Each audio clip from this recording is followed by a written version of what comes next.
Southwest Fire Academy was established in 2015 as a response to the recognized need for quality, safe, and affordable fire and rescue training in Ontario. This is not your average fire college. SFA has high standards for their students, and it is their mission to teach and produce qualified, ambitious firefighters who are prepared to work hard to serve their communities. This is not a diploma mill. This is where you can learn strategic, aggressive firefighting from passionate, intelligent instructors who never forget why they were made to do this job. SFA is an accredited private career college that is regulated by the Ministry of Training, colleges, and universities, with a memorandum of understanding with the Office of the Fire Marshal. This means that SFA is an approved training provider with the OFM, and the programs are recognized in Ontario. Check out their pre-service and expanding selection of course offerings at southwestfireacademy.ca.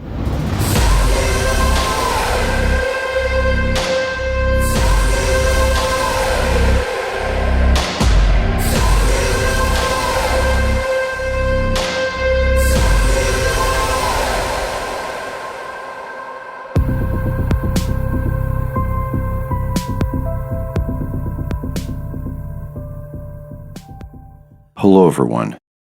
Welcome to episode 95 of Multiple Calls. I'm Scott Hewlett.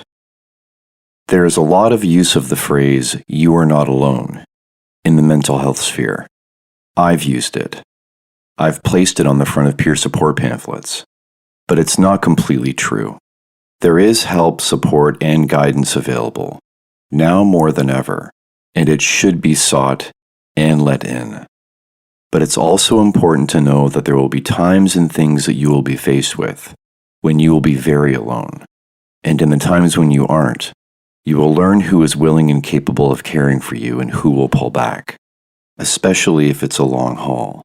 I hope you find solace and support from one of the many people and places that truly want the best for you, and that you find it within you to survive in the times that are heaviest. Here's my chat with Chops. Well, just kick things off and tell me a bit about where you grew up and your family. Sure. So I grew up in St. Catharines. I was there for many, many years before I had actually met my now wife. I had a great family life. My dad was a police officer for 33 years. My mom worked for a lawyer and she was an office manager and she was a bookkeeper. For there, she basically ran a pretty successful law firm in Niagara. I have two older brothers and an older sister, so I'm the baby of the family. My one brother now lives in Australia. My mom came from England. My dad came from Australia, and they actually met in St. Catharines and ended up staying. They were both actually, my dad was on a world tour with three of his mates, and they all ended up meeting girls and staying in St. Catharines, and that's how that love story goes. I'm the baby of four. Great life growing up, really close family, really close knit family. So as I was saying, my brother has actually lived in Australia now for close to probably 25 years. After my dad passed away, he just had a sense of calling to go to Australia. So that's where he went. He went for work a few times and kind of fell in love with it. And again, he met a girl and that was it. So he's out there and he's got a big family out there now. So did you guys travel to England or Australia at all as family growing up? It's kind of funny. We joke about it all the time that there's two different families, really. I mean, my oldest brother and sister kind of had a different growing up than what my other brother and I did. Mom and dad worked a lot and we reaped the benefits of mom and dad having a little bit more free time and taking us places. So my brother and I got to travel quite a bit. We went back to Australia, the whole family. My mom paid for everybody to go back to Australia to watch my brother get married. But my mom and dad took both my brother and I back to England to her hometown and saw where she grew up. My mom used to tell stories about the Second World War where they had a bomb shelter. And she would tell us kind of like bedtime stories about that. And it was pretty awesome to have that kind of that radio turn into bright color TV sort of like vision. You could see the stories that she was telling. Unfortunately, just the week prior to us showing up, oddly enough, they converted. The bomb shelter wasn't in the greatest of shape, to say the least. So he closed it down and kind of destroyed it. So we didn't get to see that. I was really excited to kind of see what that was going to look like. But that was an amazing trip to meet all the Rellies, and that was a great experience. How was school for you growing up? I didn't excel at school, to be quite honest. I wasn't a scholar. My older brother, Darren, He got the brains of the family for the majority. He's very successful. He's a very smart individual. He graduated at McMaster University with a degree as a computer engineer, and he's taken that to move on and be very successful. The rest of us, my sister's a teacher, and my brother works for Bell Canada, has for 40 years. So we're all kind of more blue collar like my dad. Yeah, school just honestly wasn't my thing. I mean, I struggled with school. I got diagnosed with dyslexia pretty early on, and there wasn't a lot of resources back in those days like they have now. So I struggled. I kind of used my wits and my street smarts to kind of get through, I guess, for lack of a better term, and a bit of my humor and my personality to kind of make things work in my benefit. So I tried to go, I guess, a traditional route of going to university and doing all that. It wasn't in the cards for me, and I kind of knew that from an early age. Kind of knew that I wanted to do something different. I actually wanted to do exactly what my father did. I wanted to be a police officer. My dad was pretty adamant that he wanted his boys to do something else. My eldest brother as well was going to get into policing, and he kind of steered my brother away from it. He got accepted into the Niagara Regional Police, and he also got accepted at Bell Canada at the same time. And he went to my father and said, what should I do, Dad? And he's like, take the career at Bell. It's got more longevity in it for you. So yeah, that kind of led to my career in flying. I was trying to look for an avenue that would actually, get me in emergency services or policing. And so I decided that I was going to go to helicopter school. Yeah, where'd you take that? Was it up in North Bay, or the only place I relate to flying choppers is North Bay for some reason? Yeah, North Bay had a phenomenal program. It was really difficult to get in there. It kind of had dissolved into something different by the time I was getting around. So in like 95, 96, it was a 100% turbine helicopter course. And I mean, it was subsidized by the government. So, I mean, it only cost back then around 10 grand, I think, and you could get OSAP loans and all sorts of things for it. So it was a difficult course to get in, but it was definitely, the guys that came out of that course definitely were above and beyond anybody else with the training that they got and the instructors that they had and the environment that they were in and all that sort of thing. So I tried to look for a program that was going to emulate that. And I did a lot of research. I had to also save up. It is expensive. It was quite expensive back then. Yeah, I took about a year and looked at different schools all across Canada, United States. Took a recorder and I went around and we recorded schools and write letters and hear back from them. They'd invite us up and we'd come hang out and talk to the chief pilot and that sort of thing and see what their program had to offer. And most importantly, it was at the end of it, not that there's any guarantees in life, but I was in a little bit of a different situation because I was a little bit older when I'd started flying for flying sakes. My now wife at the time was like, we're investing a lot of money. This is money that could go towards when we get married and this sort of thing and a house. And so she's like, you kind of have to get a job out of it. So yeah, I went with a company called Heli North. They're no longer around, but they had a school in Toronto and they had a school up in facility up in Sudbury. And so kind of did my course in between, did my 80% of it in Toronto, but spent some time up in Sudbury, which was great and got exposure to some northern flying and that sort of thing. I ended up being in a class of 6 and I certainly wasn't the best pilot, but my work ethic, I think, was above and beyond everybody else's. And at the end of it, they offered me a job. It wasn't much, but I loved it. It was great. It was probably some of the best flying in my flying career. It was just so involved and I lived above the hangar and the sound of airplanes taking off in the middle of the night and smell of jet fuel and all the camaraderie with all the other aviators and that sort of thing. I was just kind of like pushed right into it and went into it full bore and it was amazing. So I had my goal set right from the time I started that I wanted to fly bigger helicopters. I didn't want to spend a lot of time flying single engine stuff. I wanted to transition and move into like twin engine IFR. That was my goal. I knew it was a lofty goal for me because going back to talking about school, I knew that there was a lot more to it than just the hands and feet skill that a lot of the bush guys have, which is, I'm not knocking that because some of the stuff that those guys do is unreal. So yeah, I set my mind to it and with a lot of help. She doesn't take enough credit for it, but if it wasn't for my wife, I certainly wouldn't have got on the air ambulance. She really did. She helped me with the academic part for sure. And it was a very awesome career, and I loved it. I was, other than the birth of my daughter, getting on the air ambulance honestly was one of the best days of my life. And unfortunate for me, everything kind of turned to a bag of shit in 2015. But up until that point, yeah, it was amazing. Yeah, got to help a lot of great people. Got to see a lot of the country, and yeah, it's been good. So why helicopter over a fixed wing? I just thought that it was just more of an adventurous career, to be honest with you. The thought of just going from A to B didn't really excite me so much. I wanted something that had a little bit more diversity when it came to the flying portion of it.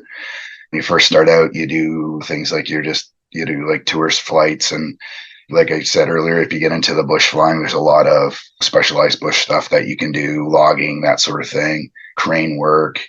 And then when you get into the big twin stuff, there's offshore flying, which can take you all over the world into some awesome places and do touring flying.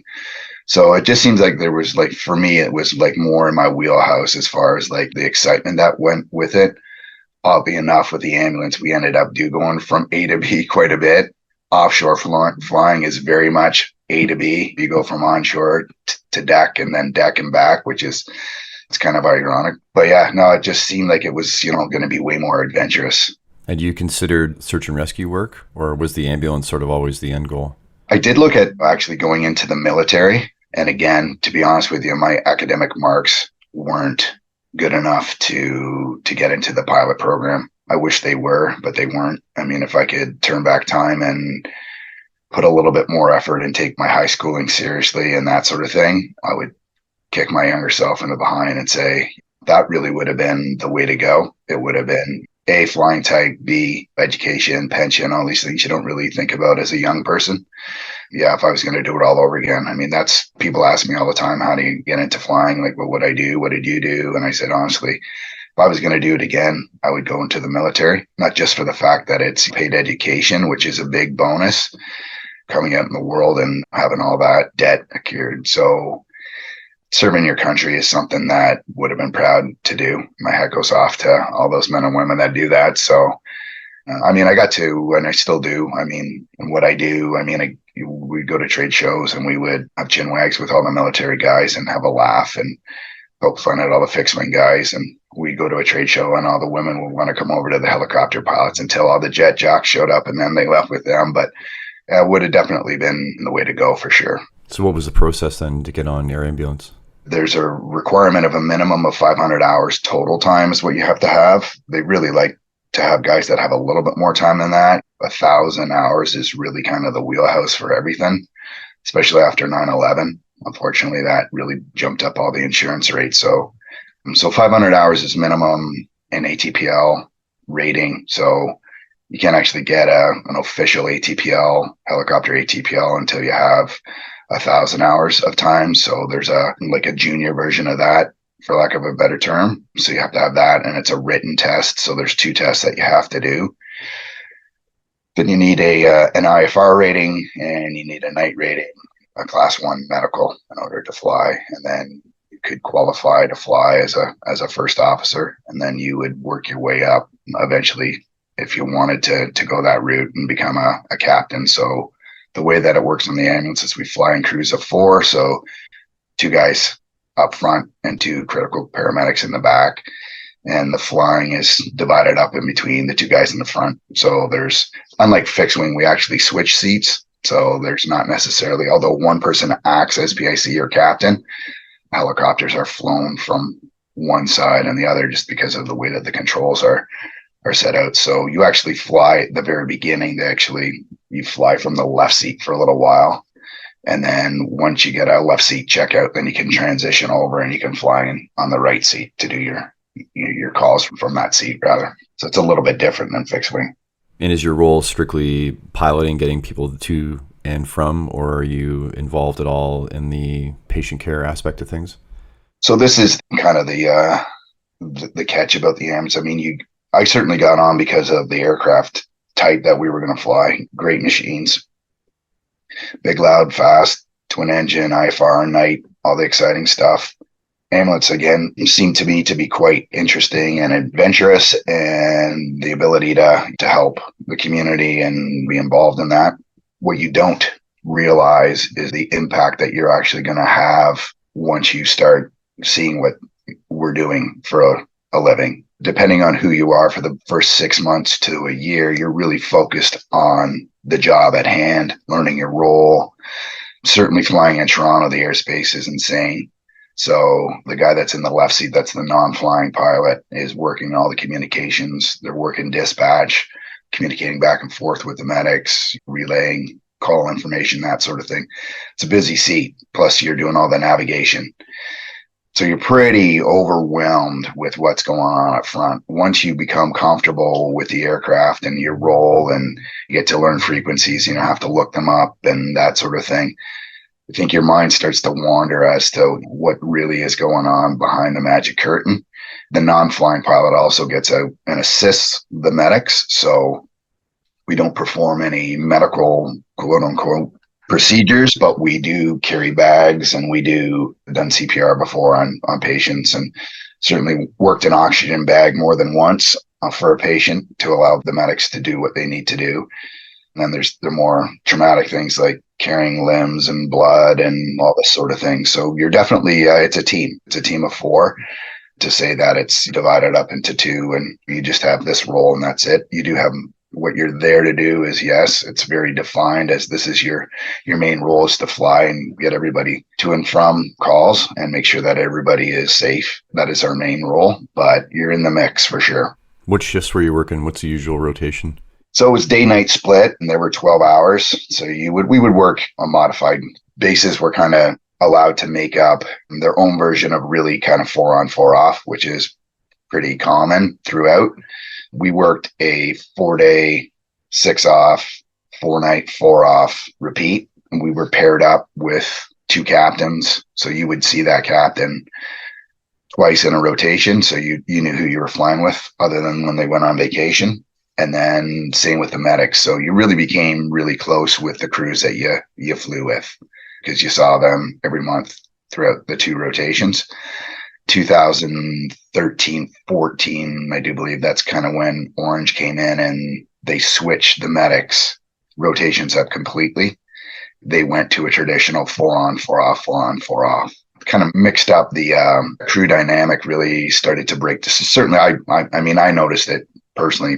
For me, it really broke up that crew dynamic for sure. Is Ornge or air ambulance services busier than people realize?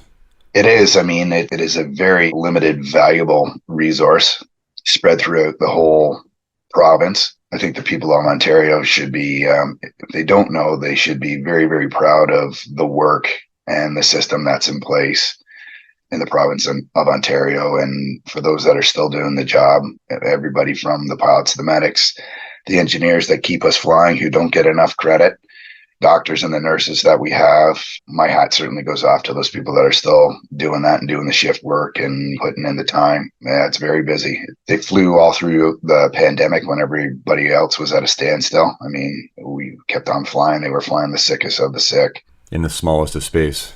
Smallest of space. And yeah, doing a lot. Like the flying just peaked during the pandemic because we were running out of emergency room space and whatnot. So we were transporting people all over the province to try to get the right care for them. So yeah, they did a phenomenal job at that for sure.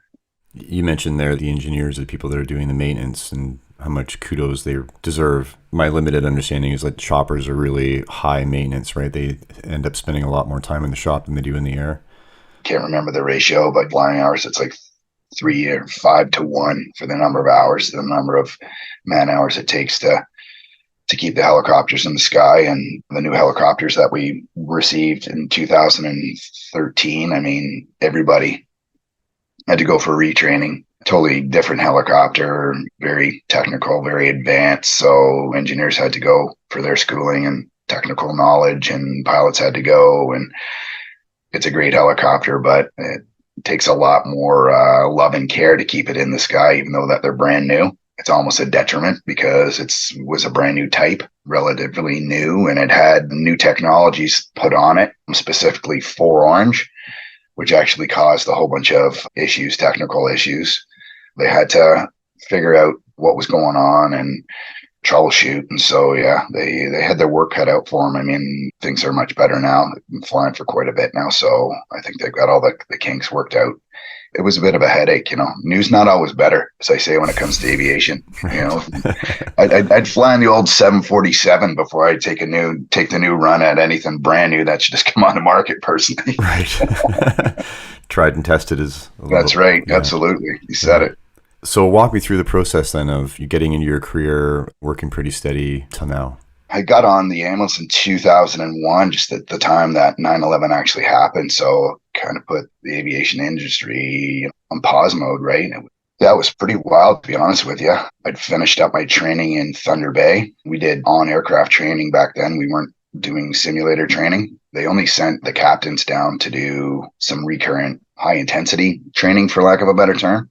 They would send them down to West Palm Beach, Florida, and let them fly around on the simulator and beat them up in the box and then send them home. So we had a couple of our guys stuck in Florida that couldn't get home because all the planes were grounded and whatnot. So we thought maybe we were going to get deployed to New York. We offered our services to go out there and help, but they denied and said, no, they can take care of themselves. So yeah, started in 2001, got on as a first officer. They put a helicopter in Toronto after the Walkerton water fiasco. Realized that they needed more resources in Toronto due to the population. So they put a second machine up there. And yeah, so a bunch of us got hired. Started out flying just after 2001. And then 2002, I became the pilot manager in Toronto. I did that for around 10 years. So my job was to manage and schedule the 22 pilots that we had and hire and whatnot. And then in 2013, Canadian Helicopters had the EMS contract for around 30 years. They were the sole provider of the helicopter service, the medevac service in Ontario. And then 2012, 2013, Ornge decided to do a rebrand, which is now called Ornge. And they decided to take it internally, basically bought out Canadian Helicopters fleet, and they started with the 76, and then they bought the new helicopter that they have now, the Augusta Westland 139. And then everybody knows about the wonderful Ornge scandal, or maybe they don't, of 2013, which really put a black mark on air ambulance in Toronto rather, but in Ontario. And that was really difficult. We had the transition. Unfortunately, we also had the fatality. We had the helicopter crash in 2013 on May 31st. So that was a really big blow to the air ambulance. Up until then, we had been given awards for over 80,000 hours of incident free flying in medevac, which is unheard of. It's a crazy accomplishment when you think of it. It's absolutely insane. I was in Austin, Texas. I was one of the people that were invited to go down to Austin, Texas to the Air Medical Conference. And they were just flabbergasted. They really were. They couldn't believe it. At nighttime, I mean, we weren't flying with NVGs yet. We were just flying the way that we do during the day. It's a huge accomplishment for sure. In 2015, I ended up having a concussion. Up until that point, I started to feel a little bit different when it came to the job and moreover the patients. And I started to really have a lot of nightmares, anxiety, really didn't want to fly, started to feel claustrophobic. I had my concussion, and then I was given some time off to heal from that, and didn't really do anything much about my symptoms because I was away from the ambulance. So like everybody else, I was like, oh, it'll probably go away. It'll go away. It'll go away. To be completely honest, I was self-medicating at that time as well to kind of cope with the nightmares and be able to sleep and all that sort of thing. Then I was given that 6 months away from the job, and I was like, all right, it's gone. I'm good.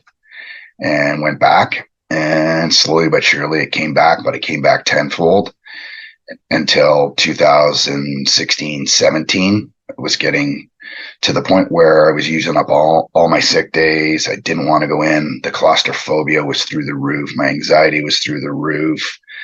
I was like super emotional. If I wasn't depressed, I had like severe anger issues. And then I just went into the hangar one night, looked at the helicopter, broke down crying, turned around. The guy I was flying with was like, "What's the matter? Like, where are you going? Where are you going?" Got my car, called the chief pilot, said, "I can't do this anymore." And he's like, "What do you mean you can't do it anymore?" And I'm like, "I can't do this anymore. I need help. I need serious help." He said, "Okay, call the number that we have, the 1-800 number, and talk to the crisis counselor." And I did for about 3 hours. She was on the other line and she maybe said about 5 or 6 words the whole time. And I just like unloaded all these calls, all this up until 7-8 years of trauma that was built up on my chest. And at the end, she just said, "Yeah, it's with your job, it's, your cup gets to be overfilled. So, and yeah, you need help." And so she recommended a therapist. So I went to a therapist for about 3 or 4 sessions. And then again, took some time off. But that was it as far as that. Went back again to doing my old routine.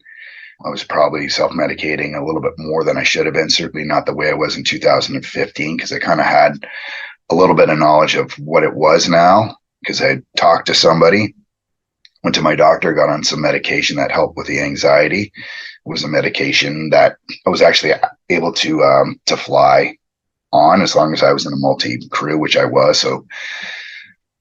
So after about 6 or 7 months, I went back to work to try to get flying again, because I missed it. I missed it a lot. And I probably try to get at it for about 6 months. And it was just like, no, it's all, even with the medication, I was like, this isn't for me anymore. I mean, I can feel it coming back and I need to do something else. And so, yeah, I just went to the company and basically said, I think I'm done flying. I'm going to retire from the flying. Is there anything else that you can offer? And they did. They offered me a job at head office. Since I had a background doing scheduling from my management role, they wondered if I would like to go in there and help kind of clean up the scheduling, because it was a bit of a mess with the centralized scheduling that they had. So I did. I agreed to that. Wasn't really for me. I was out of flight ops and in an office environment, and although my PTSD symptoms and all that stuff were kind of in the back, they were still there. The anger was still there. The depression was still there. I wasn't really recognizing them. I really was just kind of hoping, like everything else, they would go away. And I was kind of attributing to the fact that I was getting older and I'm just a grumpy old man and that sort of thing. And I got offered a role as, for lack of a better term, doing the helipad inspections for the flight management program. So I toured around throughout all of Ontario and inspected the helipads. It was a very isolated job, because you go to very remote places in Ontario. Sometimes there's no cell coverage. So at the very beginning, to be honest, it was quite an enjoyable experience, because it gave me a time to just kind of focus on me and take care of myself. I had coping mechanisms. I used music a lot to kind of soothe my anger and my depression, but that soon turned into something even worse. It actually escalated my PTSD, because now I was alone with my thoughts. My daughter was getting older, and I started to worry about my family at home, and I'd be away weeks at a time and sometimes couldn't get a hold of them. And my thoughts were going to dark places, and I'd have to pull over my work truck and control my anxiety. And again, I was starting to break down and all this sort of thing. And I decided then to, again, because, all right, here come the warning signs. I need to talk. So I ended up getting my own therapist. So I started talking with her just to, again, try to maybe reformulate some new coping mechanisms. And things were going okay, but it was, I could just tell that things were just really starting to break apart. I could feel it, and I really didn't want to admit it. Finally, I said to my manager, I was like, my PTSD is not good right now. Like, it is not. My symptoms are back, and I just want to be like full disclosure with you guys. And he was like, okay, like, what do you need? And I'm like, I really don't know right now. I need to get this sorted out. And I ended up going to the doctor and just explaining my situation. And she said, yeah, you really do need to take the time. And then she recommended a laundry list of things to do. Like, let's finally get you the right help that you need and get the diagnosis that you need and all that sort of thing. So that's kind of where we are today. So I've been off for roughly a year now and going through different therapy processes and treatments and that sort of thing. I've tried a whole bunch of different medication to help me sleep, that helps with my nightmares and all this sort of thing. So it's definitely been, from a year ago till where we are today, is a total difference, like a complete difference. Still a lot of work in progress for sure. I can see the light at the end of the tunnel finally. I can finally feel like I'm actually healing for once, whereas before it always felt kind of like there was just like a Band-Aid solution. And then it was like the eagerness to go back to work to me is crazy. Like it's just like it identifies you so much, right? That's all you want to do. And the guilt and the worthlessness that you feel because, you see your teammates or you see your crewmates doing it and you're like, why can't I do that? We got this in the bag. Let's go. We're feeling good today. That's all it takes. And away we go.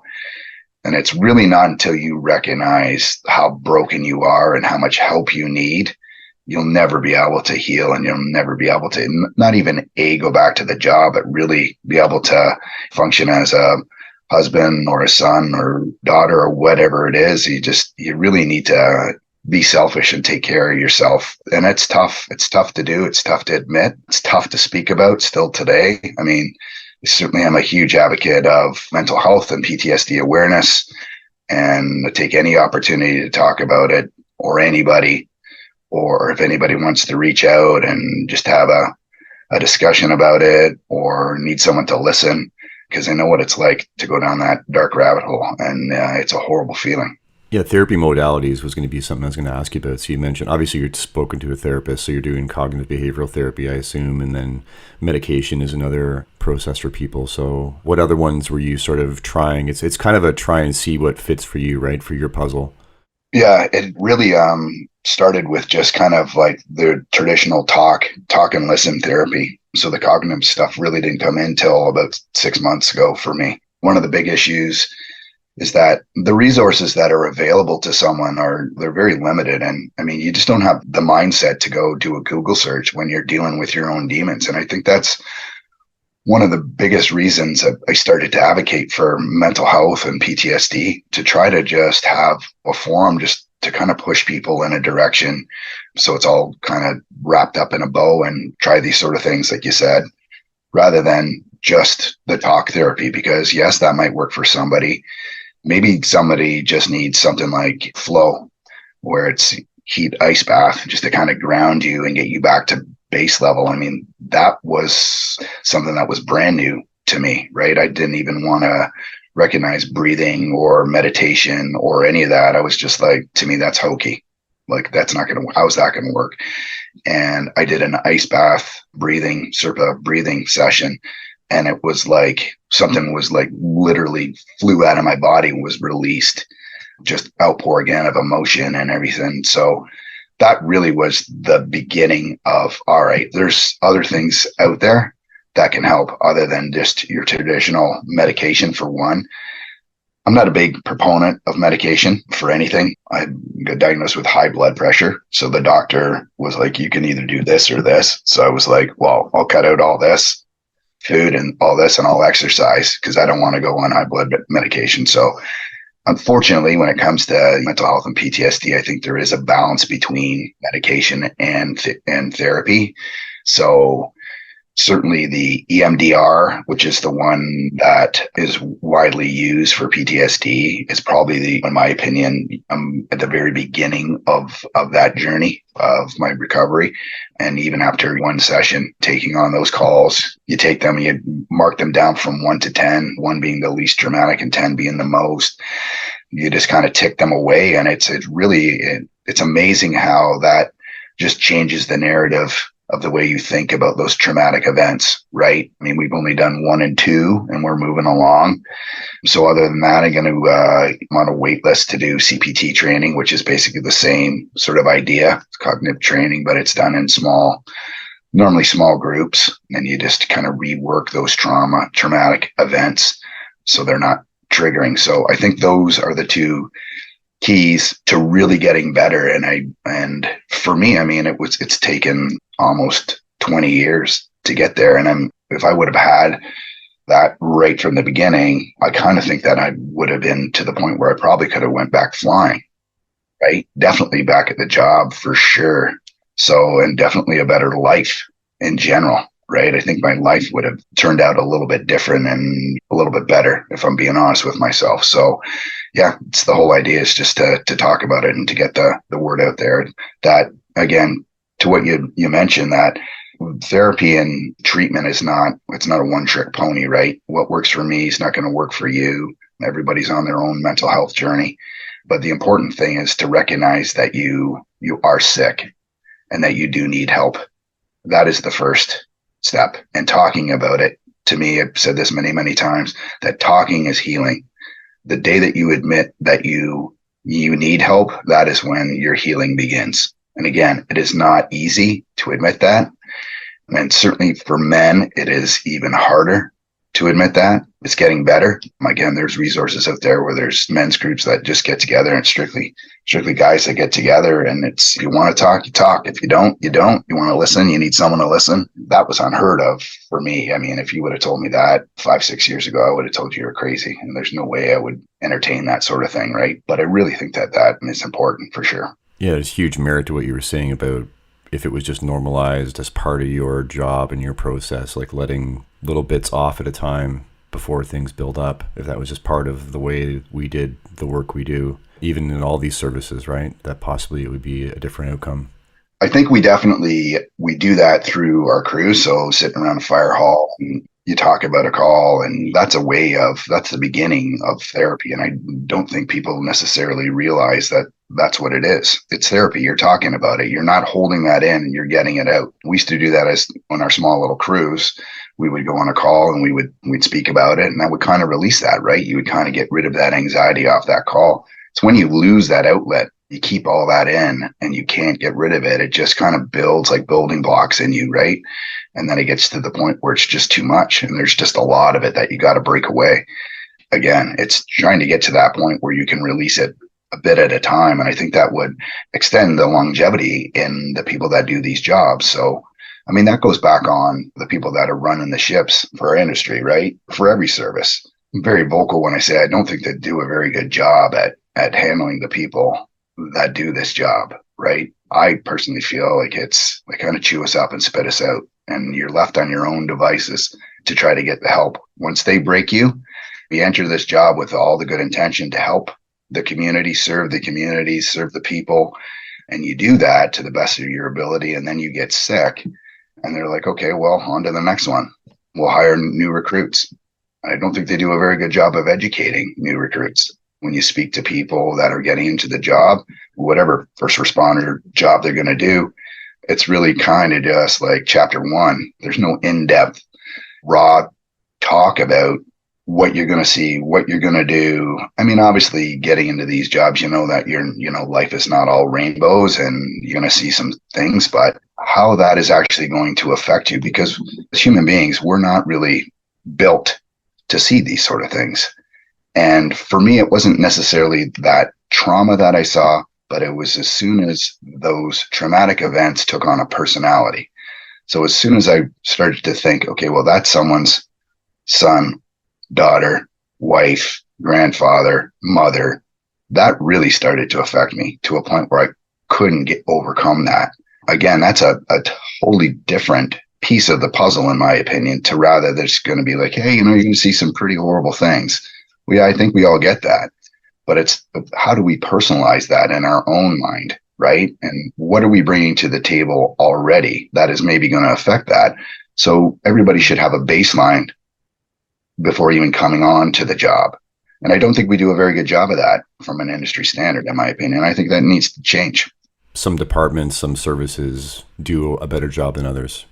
There is that relationship between the person taking accountability for themselves, I guess, because there's more information out there now than ever. But if you're looking, and when you're early on and you're fresh and you've got the capacity, you can definitely do that. But you should be A, encouraged to do it, and B, take it upon yourself, I guess, to do the dive as best you can. So that relationship, if you have a good service and you have someone that's self-aware and it's been normalized in their life to do this, that's a good combination. But you're right, it doesn't exist everywhere. No, it certainly doesn't, unfortunately. Yeah, very unfortunately, but that's obviously the work you're doing now and the stuff like this is part of us trying to shift that, right? Yeah, absolutely. How did Code 33 get started? It got started just to kind of keep the conversation going about mental health and PTSD. I was asked to go talk on another podcast, and it was being released on Bell Let's Talk Day. And I always had the idea about doing something more. And last year, we started to do charity events for different organizations. So a little campaign to raise awareness and money for boots on the ground. And then we did one for the Brant County Mental Health and Addiction, and then one for Children's Hospital. So run little charity events, and then portion of sales goes towards that particular charity. So I wanted to do something that was a little bit more personable for myself and eventually get to somewhere where I have my own charity and I can see those dollars like directly affect possibly an individual. So yeah, I had the idea of starting Code 33, and a portion of the apparel that we sell goes towards one of these campaigns. And then again, we team up with a partner and it's like-minded. And unfortunately, there's a lot out there that I've met over the years dealing with what I've dealt with that they're happy to help out. And it also it's therapy for me. It's kind of a very selfish thing. It again gives me the ability to talk about it and wear the shirt, and people they see it and they're like, what's that all about? And again, it's a little piece of therapy for me, and hopefully gets the word out there and they check out the Instagram. And it's fascinating to me that it affects so many people. I mean, I've had so many people reach out. I mean, how we connected, Jen, she's phenomenal. And I mean, I only met her through my good friend that's across the street, who's a TAC officer for Peel. And so that's how these things kind of all play out. You meet all these wonderful people kind of through trauma, and we kind of all help each other and through healing and getting the word out there. So it seems to be working, which to me puts a smile on my face. And again, there seems to be light at the end of the tunnel, right? So yeah, that's the whole idea. It's just a springboard just to talk about mental health and PTSD. Kind of put a face to it as well. Not that I'm a very good looking face or whatever, but puts a face to it and lets people know that it's just everyday Joe, right? That this affects. That's kind of the idea. Yeah, and you mentioned isolation as a real thing that stood out for you through your journey. And yeah, disconnection is probably the worst part, right? The more you get disconnected, the harder things get. 100%. I'm a very sociable person. If you were to ask somebody, some people would say that it's life of the party. What they didn't realize is that behind all that, there was a darkness, right? You kind of go overboard sometimes to correct what's going on behind the scenes. I definitely was that way. I own my decisions that I've made in the past. That's the kind of the second part to mental illness is certainly we don't realize the wake of destruction that it leaves. Friends, we lose friends through this. We lose close family members sometimes.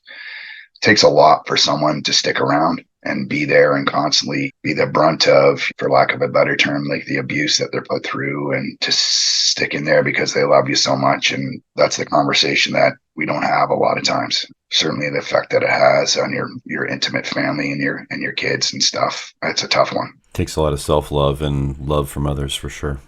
Yeah, it's tough when you don't understand what's wrong with you to try to explain that to someone. And really all they want to do is they just want to help. Right. But you don't have the answers yourself. And then you just, like, for me, like I was saying earlier, I mean, my anger was like, as soon as I got frustrated or overwhelmed, there's no multitasking anymore. It's really have to be focused. That anger would just light off like a volcano, right? That sort of thing after a while really breaks down on someone and really destroys a relationship for sure. So you mentioned Boots on the Ground and other great organizations that are doing charity work and you doing that yourself. I think it'd be maybe a common misunderstanding if people are listening from other countries that everything that we could possibly need healthcare wise in Canada is free. And it's just not the case, right? So maybe to speak to me about how cost is prohibitive, even for some therapy modalities, and how that impacts people. Well, the good thing that you mentioned about Boots on the Ground is that is actually a volunteer organization that's put on by first responders for first responders. Actually started to include nurses and doctors after the pandemic. So, I mean, it's a first step kind of thing, right? It's a crisis line. It definitely is a way to kind of get the car or the truck moving in the right direction. But yeah, to your point, I mean, that misnomer about healthcare being free in Canada it's laughable, really. But there are organizations out there. Project Trauma, for example, is a go away 6-day stay. But I mean, there's a fee attached to that, which is not cheap. It's around $7,000, but it's probably one of the organizations that is recognized and diagnosed with PTSD symptoms, probably one of the best ones to go to because they have their own physicians and clinical staff that can actually prescribe medications and that sort of thing. And they really can kind of leapfrog and kind of get you going sooner than later. Because one of the things is early diagnosis, right? As far as outcome with anything, mental health or anything, right? So yeah, I mean, we're very fortunate, as first responders that we do have benefits, right, that pay for it. But I mean, blow through my benefits every year and then I'm stuck holding the bag for the rest of it. I'm on disability, so there's a portion of my income that I'm receiving, but that's limited as well with the way that the world is right now, trying to keep a household going, and minimum's probably about $200 a session. When you're going to therapy once, sometimes twice a week, definitely 2 times, once every other week, whatever it is. I mean, in a year, you blow through that pretty quick. So there's a cost associated with getting better, which again, to me it's upsetting because we're put into these roles where we know we're going to be dealing with some pretty traumatic things. But at the end of the day, we got this way because of, lack of a better term, company that we work for. And they need to take responsibility and accountability, especially if somebody has actually been diagnosed. There's been a diagnosis of mental health and PTSD. They should be taken care of until they are cured, because you can be cured of PTSD, right? It's one of the only mental illnesses that there is a cure for. So you should be taken from point A all the way to the finish line, right? And like everything else, I mean, if there's a gap in your treatment, that's definitely going to affect your outcome, right? So yeah, that financial burden it's there. That dramatic experience you had through the ice bath and the breathing, and you said you literally felt like something left your body that was stuck in there. I've promoted and talked about that book, The Body Keeps a Score, a number of times. I think everyone should read it. I'm sure, yeah, you're obviously aware of it too. Are you now, from that experience, you mentioned it, I'm just talking about it, I'm bringing it up, people are hearing that. But like a lot of things, and even just like experiencing the job, until you experience the feeling of something, it's really hard to grasp like what that is and what that means, right? Until you experience it yourself. And now that you had that experience, are you more aware of things building up and being stuck in you and like needing to get it out? 100%. After that experience and after a therapy session, there's a release almost like of energy, right? And it comes through emotion. And you have to be open to that experience and to feeling that emotion. I was at a point when I did the ice bath that nothing really was working, although I was kind of closed off to the breathing. And it was really the breathing that took me by total surprise. But yeah, I woke up from that breathing session feeling like I could wrestle tigers, like I had nothing left in me. And it was just like this weight was lifted off my shoulder. And I mean, I dealt with through that breathing session, as they guide you through that. My father passed away, and I had some guilt issues with my dad passing away. And, I never really dealt with my father's death properly. My dad was my hero. I wanted to be like my dad. And he was just a phenomenal man, a great dad, rock star. Everybody loved him, even after 33 years of being on the police force and being retired for quite some time. There's generations of police officers that serve, like, their fathers served with my dad, and their siblings came out that were on the force that came to say, hey, my dad just tells stories about your dad and what a phenomenal guy he was and all that. So, I mean, I never dealt with that. I mean, I still miss my dad every day of my life, which is normal and whatnot, but I was hanging on to something there. And I know this is going to sound pretty quirky to some of your listeners, but I was in this breathing session and was going through this guided session. And I swear that my dad came to me and put his hand on my shoulder and said, "It is okay." And I just started to weep. And she brought me back out and she's like, "It's okay. It's okay." And she pulled me aside. She says, what was it? And I said, "That's what I said." I said, "My dad came to me and said, it's okay. It's okay." And yeah, it just was like, all right, time to move on.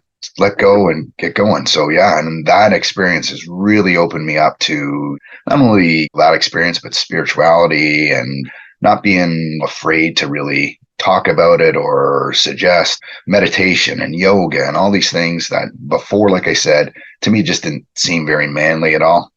Right? It was just like, nah, what benefit am I going to get from that? But the benefit you get from that is like, it's unmasked, right? For me, like it really is an ice bath, like we had talked about.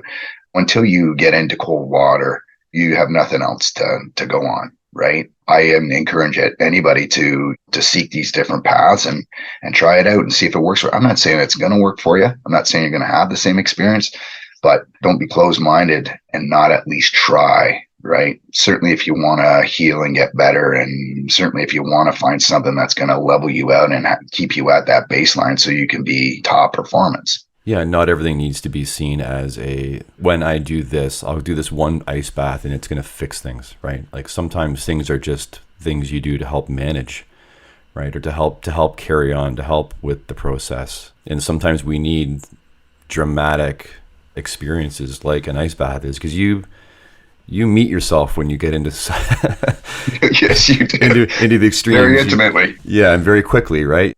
Do 2 to 3 minutes, which is like it's a blink of an eye, it seems like, but do that under extreme conditions, and time gets distorted, and it's a long go sometimes. Maybe we need, especially people that are resistant, we need these dramatic things to kind of like take us out of our head and put us into our body, and then have it come out. And you mentioned weeping too, right? And there's a again, I think I just love talking about these misnomers where people consider things are traumatic, or crying is that's what it's all about. That's the healing. It's like, it's part of it. And there's a difference between like weeping and sobbing and stuff coming out of your body than just being sad and crying because you're sad. There's a big difference between those two things. Big difference. And certainly, again, like for men, I mean, we're taught, grown men don't cry, right? I mean, I think I'm like probably a lot of your listeners where I try to keep that in and don't try to let those emotions go. And my therapist, when I first started, was, eventually you're going to have to let it go. You're going to have to let it go. And she kept on pushing and pushing. And I was very, very hesitant and whatnot. And she's like, the problem with not releasing what's going on in you is that you will blow up one day. You will absolutely explode. And it wasn't a week later that I did. You can't take that back, right? Like you've done that now, right? And so now I have the guilt of that event lodged in my head, right? And it goes back to what I said about hurting the ones that were closest to with this sickness, right? And that's one of it. I don't know for a fact that it wouldn't have come to that. It was in a pretty dark place then, but I certainly think that if I was a bet man, I would say that it definitely would have turned out better, and I wouldn't have reacted like that. So I spoke to a friend of mine who is, again, he's a high level TAC officer, and he's a guy that I look up to. And if you want to talk about one of the most toughest, machoist guys in the entire world, I look at this guy and what he does and whatnot. He just seems so like badass in my opinion. And we joke, I'm like, you got the coolest job in the world. He's like, no, Chops, you got the coolest job in the world. That sort of banter back and forth. And he asked me how I was and where I am and my journey and whatnot, and just sat there and listened. And I had no idea how broken this guy was, because he puts on such a front. And he told me a very traumatic story that I won't share because it was personal, but I was blown away by that. I was blown away by the fact that he was comfortable sharing the story with me. And I was blown away by the fact that there's a guy here that is going through the same thing that I'm going through. And the older we get, the more emotional we get as men. He's got a young one in his family now, and it's a game changer too. It changes the way that you think and those around you. You become a little bit more sensitive to your loved ones and all that sort of thing. And the exposure to the things that you see, definitely they change over time, right? They're not the same as when we were young men and women where we didn't have a care in the world and we didn't have any responsibilities and we got into this job with piss and vinegar and we're taking on the world and we're going to save everybody. That changes the older we get. Yeah, that was a real eye opener for me when it comes to bearing your soul and your emotion and again, that it's okay to do so, right? I've watched some of your podcasts and obviously and seen guests on your Insta and stuff like that talk about it, and it's that to me is uplifting that more and more people are willing to come out and actually speak about it. I think we're really pointed in a good direction. Like I said, there's definitely work to be done, I think, but it's about time that we get rid of this attitude of stiff upper lip and don't worry about it and carry on and all that sort of thing. That really needs to fade. Was it an epiphany for you too that going to that side of yourself or part of yourself, it didn't have to result in a sacrifice of the grit and the toughness and that you're capable of? I don't think any different of myself as far as where I am in my manhood, for lack of a better term. I mean, I'm comfortable with who I am and the way I am and the way I present myself and all those sort of things. And I don't make any, I think it's actually made me a better person, to be quite honest, because I was really maybe concerned about the way that people kind of looked at me and accepted me and all those sort of things. And I really don't care anymore. I really don't. This is who I am and this is my story. This is my journey. If you can take something away, please do. If it's not for you, then I'm not trying to push anything down your throat. It was an eye opener for me. It really was. It was like, it was okay. It was okay to be like that. And it is okay to be like that. One doesn't have to take away from the other. They can coexist, right? Yeah. Like my dad used to always say, don't take my kindness for weakness. And he was a big man, 6'3", old school, walking the beat. He used to always give people a hand up and not a handout, right? He was the guy that took people off the street and bought them a cup of coffee instead of putting them in the drunk tank. And fortunately, it was probably not such a good thing because he used to bring kids home from calls all the time. And my mom was like, you can't keep doing this. I think it really broke my dad. But there's a guy that never would say anything about that. He kept that all inside, everything. Or poured it out in that loving charity for others. Yeah, absolutely. He passed away of cancer. And when we were talking to the doctor, he said that he's had cancer for at least 2 years, the size of the tumor that he has, but never wanted to burden anybody with it. Just kept it all inside. And yeah, literally and figuratively. Yeah, absolutely. Well, I really appreciate you taking the time to talk to me today, man. This was awesome. I think you're doing great work. So I think it was really important for people to hear that, again, you're one other person doing some important things in whatever way you can to help. As I said at the beginning, I really appreciate the opportunity to speak and the platform to try to get the message across. So thank you very much.